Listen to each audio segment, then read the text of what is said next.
I know. Okay, let's get started. Fridge light and AWOL shenanigans. Which one did I start with? Oh, who am I? I am me, you know me. Fridge light. Okay, so our little one has a little fridge, a little toy fridge, which is great because you can store all our crap in there. I love it. After tariffs, how much is that? But you know, as a fridge, it misses something. I mean, obviously it doesn't get cold, but also it's kind of dark in there, isn't it? So I needed to have a fridge light. So I wanted to turn on when the door opens, obviously, because fridges do that. You know, I actually checked if you close the door, then the fridge light goes off. How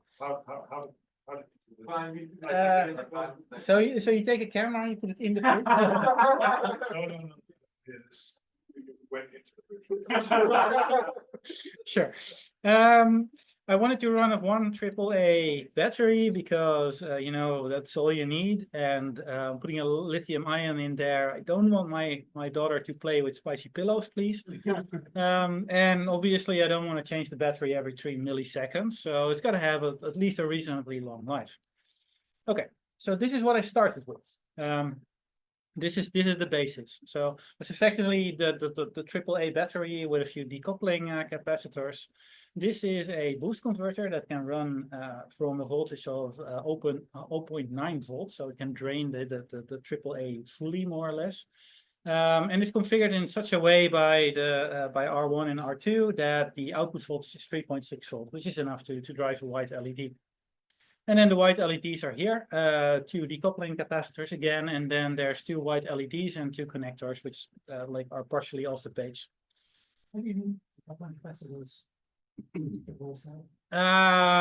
Because I don't recall. I think I really didn't want it to add. Effectively, I could not put them in and then have problems later, or I could spend it like, yeah. So. Okay, so if we want this to be a fridge light, we need a button, and if the button is pressed, the fridge light needs to be off. So this is the easiest way. You have a pull-up resistor of 1 mega ohm because you know you want to limit the current through there, and they'll normally enable the boost converter. And if the button is pressed, the enable pin will be pulled down to ground, and the boost converter will shut off. Which is great, but my little one tends to leave the door open, so I don't want to have drained batteries after that. So in order to fix that, it gets a little more complicated. It's actually it's not that bad. That's really joking. Excuse me, guys. No worries. So the way this works is actually pretty simple. If the button is closed, then still the same thing happens. Through a diode now, the enable is connected to ground, so the thing will turn off. And if the button is opened, then again the pull up will make the enable pin high. However, what it'll also do is there's this 10 mega ohm resistor here connected to the 3.6 volt output, and that will slowly charge C3, which is a 100 microfarad capacitor. And as soon as that 100 microfarad capacitor has reached the gate threshold voltage of Q1, then Q1 will conduct. It'll pull down the enable line, and again the LED will shut off. Obviously we also need a way to turn it on again, but that happens using D3, because as soon as you close the door, then D3 will also instantly discharge C3, and the entire process can start all over again. Very costly. Maybe a little bit.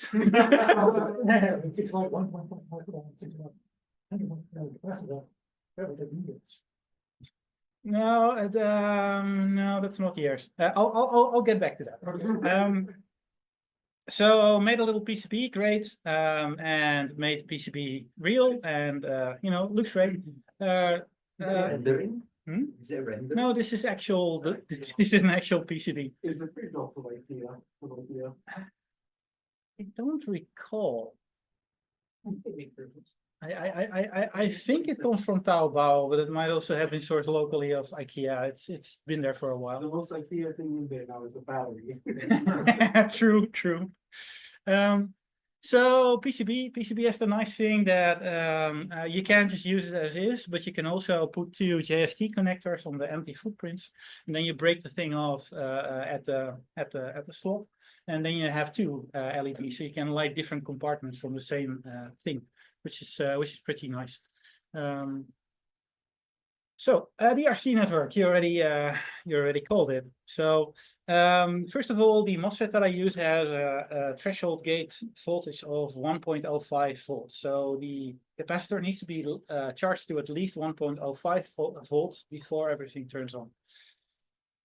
So actually, if you calculate that, 100 microfarad and 10 mega ohm, that's 5 minutes, give or take. Which is not exactly what I got. I got 1 minute 20. So where's the difference? Well, that's actually kind of interesting because at these currents, you run into a whole bunch of properties of components that you don't normally think of. So let's see. This is the simplified schematic. So this runs off to the DC-DC converter. You have your voltages there that I just drew in like that. And so the main part is there is power going through R3 that charges C3. That is the bit that we know exists, and that is the bit that we want. But there's actually more currents going on. So for instance, if we take the MOSFET, then it turns out that has a gate body leakage current, which is not very large, mind you. It's 100 nanoamps. But given the fact that we have 360 nanoamps to work with, that's already a fair bit. Then you also have C3, which is a capacitor. Capacitors block DC, right? Well, again, if you look at the data sheet, there's this thing that says the insulation resistance versus temperature. Now, this thing is like 30 degrees or whatever the room temperature in Singapore is. And then it's 2 kilo ohm farads. So it means that a capacitor of 1 farad would have 2 kilo ohm of resistance. And if it's less than that, it's less than that. So it means that this 100 microfarad resistor has about 20 mega ohm of resistance. And given the fact that this is 10 mega ohm, that's actually relevant. So that's already a fair bit, right? Maybe that explains the reason why it's shorter. Right? No, it's making longer, right? Exactly. I initially calculated these things and then I went like, wait, that's not right. Exactly. So we should look at the final component that's in there, and that's the diode D3. And D3, indeed, it's a Schottky diode, and that also has certain leakage that is dependent on the temperature and the voltage set over it. And now that the voltage is like 1, but like that's like 500 microamps. Holy crap. So I think we found our explanation. But it's interesting, right? You have this schematic and you're like, oh, this blocks this, this is high impedance and this is a capacitor. It does absolutely nothing. And then it turns out that, holy crap, this is not even the biggest current in the circuits. So yeah, that's also the reason why I never would take this into production, because this current is stable. These currents all are like kind of sort of give or take maximum 100 microamps. 500 microamps is also kind of sort of, it's actually off the graph. So who knows? I just extrapolated it. So yeah, if you want to have a time delay, don't do this. Anyway, the thing still works. It actually does work. You are right that it actually oscillates. I think it only oscillates in certain scenarios, strangely. And I think it is because of the temperature and the voltage of the battery, that just some currents are a little bit bigger than other currents, and the capacitor gets discharged a little bit. The LED turns on, flickers for like a fraction of a second, and that pops it up enough to disable it. But at other times that doesn't happen. So again, RC networks like that with very small currents are not very good for time. Let's put it like that. Maybe it's because it's enabled on the high side. It was on like the lower battery side. You put the enable on the higher side of it. It's part of the output. That's actually, yeah, but I want to shut down the DC-DC converter as well. I actually thought about putting an extra P-channel MOSFET on the output to the LED. So even if the thing oscillates, then you don't see it. But honestly, like my little one doesn't care, I don't care. It's fine. I mean, it's still saving power with that really low duty cycle. Exactly. It's good enough. Okay, so that was a short one, 5 minutes. So the other thing I did was hacking my projector. And I like projectors. They can be like really small and somewhere where you don't see them, and then you turn them on and you have got this big ass image and you can game on it and whatever. I really like projectors. I also wanted one when we moved to Singapore, but because of reasons we couldn't get a short throw projector, so I had to a long throw projector, so I had to use a short throw projector. This is an AWOL LTV 2500. It's great. I like it very much. It's a laser projector, so it doesn't have a light bulb that burns out or whatever. It also doesn't run that hot, which also means that it doesn't have to have big fans. And it's a 4K projector. Not that I really care about 4K, but you know, it's nice to have. Obviously, as with all things, at some point I want to connect it to Home Assistant. I want to at least be able to turn it on and off without getting out of the couch if I don't know where the remote control is, you know. This thing has an Ethernet connection. That's actually, the thing has an integrated Android thingamaboober, and you can use it to stream media, but you can also turn it off and on via that, right? Right? So spec says, yeah, you can. The thing has, oh, that's almost not readable, but it says the thing has Control4, Savant, and Crestron, which are all proprietary protocols I know nothing about, but also PJ-Link, which is an open protocol. It's a very simple protocol. You just open a TCP IP connection and you can chuck commands back and forth. So real great. So I try to connect to the port. I get nothing. I look through the settings. I find nothing. I'm like, ah. This is actually the spec page of my projector. It's not another model. So I poke support and I'm like, hey, I want to enable PJ-Link. How do I do that? Well, it doesn't support it. You need to have the pro version and the higher version models. Yeah, okay. So like we're here. It's not like that's gonna stop me. So this thing runs on Android TV, I found out. Just to give you an idea of the infrastructure, Android TV is more or less just a reskinned Android. One of the things that this thing comes with is a file explorer. CX file explorer sounds very official. But one of the nice things that you can do with it is it has, by the way, the photos I made of this all look like crap. In real life, it looks pretty great, but there's something about like the spectrum of a laser that doesn't act nicely with a CCD. So that's the reason why everything looks a bit purplish. Okay, so this thing has an apps icon, and you can actually look at all the apps that are installed on the projector, and not only like the user-facing apps, but also the system apps. So I looked through that, and yeah, PJ-Link is installed. Great.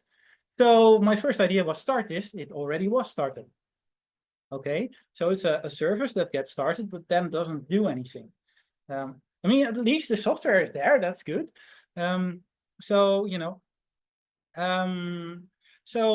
Next thing. I want to know what's in there. What stops that thing from responding? So luckily they do firmware updates, and they do that via Google Drive because I don't know, but you know, a firmware update is a firmware update. Me happy.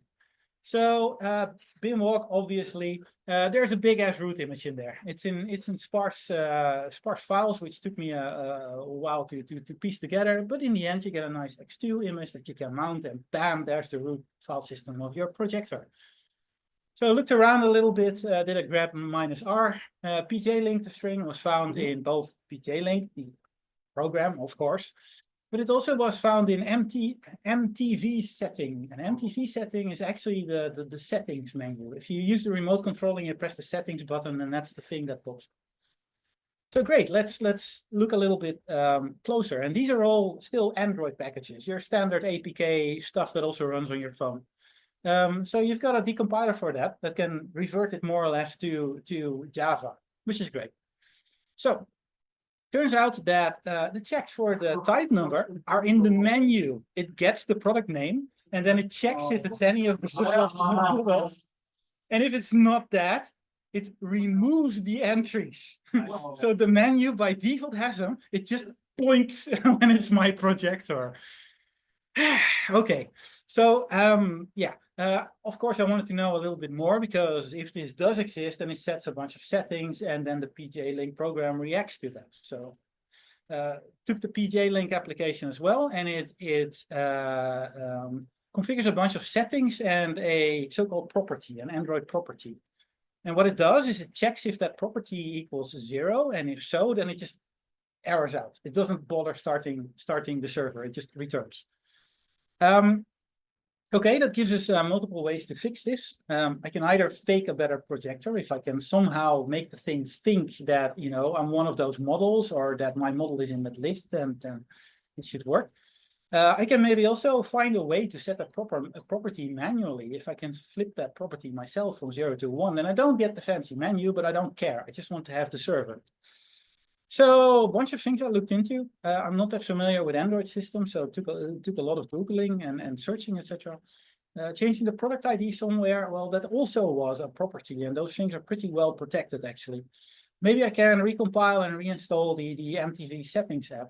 Well, I could do that, but seemingly Android doesn't really like you to just put a randomly signed app and install it over a system app. I could not get that to work. Even if I could get that to work, I assume that the app that I installed would not be a system app anymore, so I can't access the property anyway. So I looked into an app to change the property. Same problem. I'm not a system app. I can't change the property. And finally, maybe I just need to change the firmware update and just do a few hex edits in there. And well, I could do that, and I could actually put the changed firmware on a USB stick and then put it in, and it would probably flash that.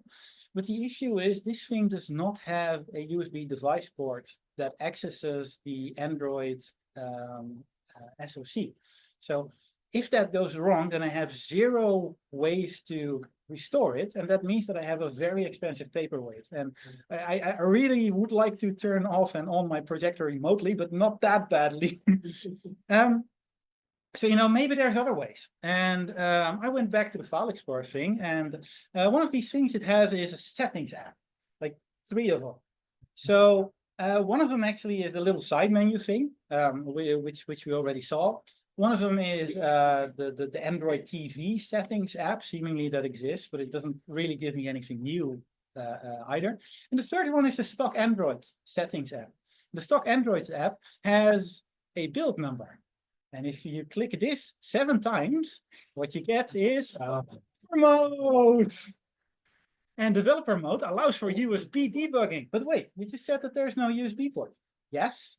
But seemingly, what also happens is if you enable this and your device has an Ethernet port, then it enables ADB over TCP/IP. So you can just open your laptop, you can point it to the IP of the projector, and you can get an ADB debugging prompt. Awesome.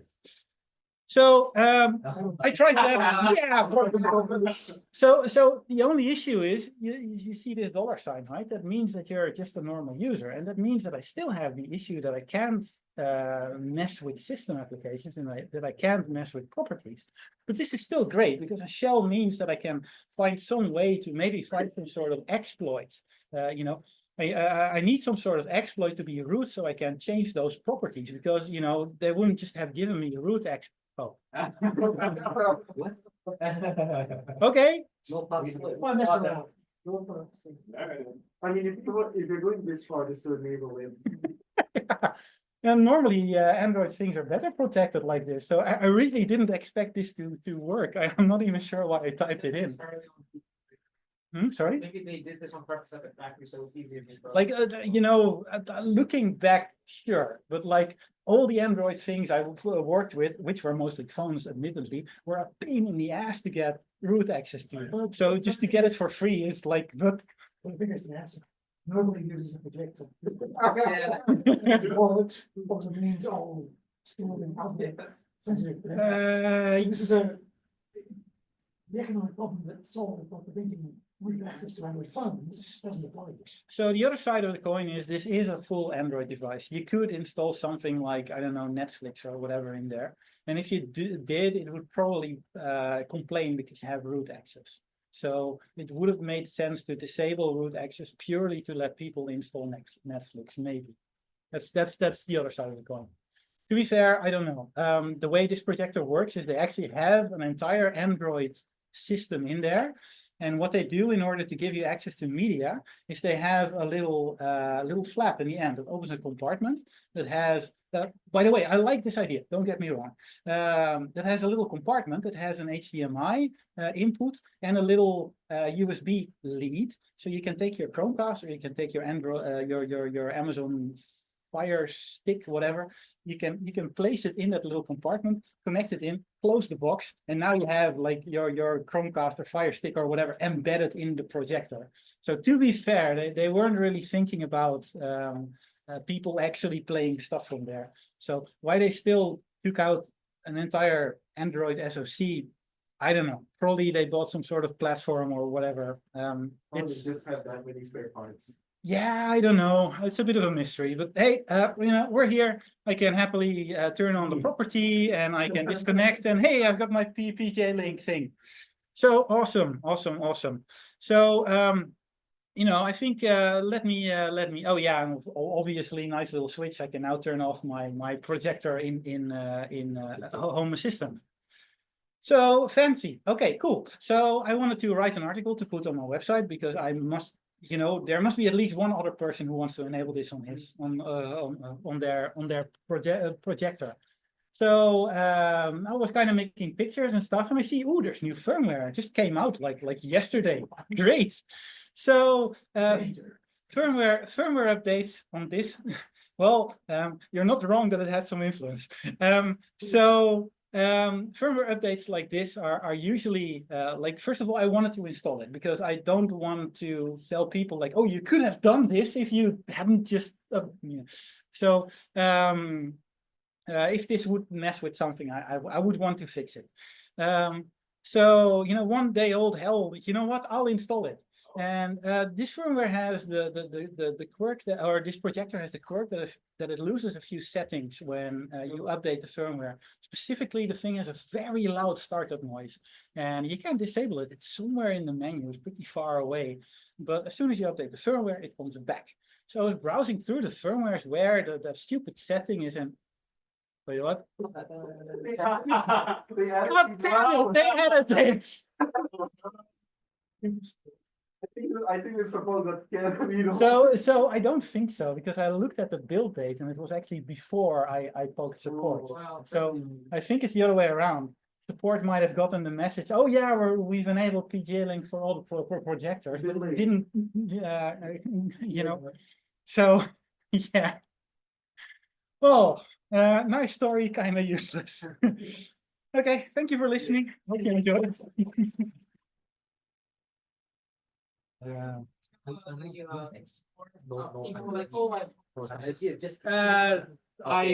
didn't bother telling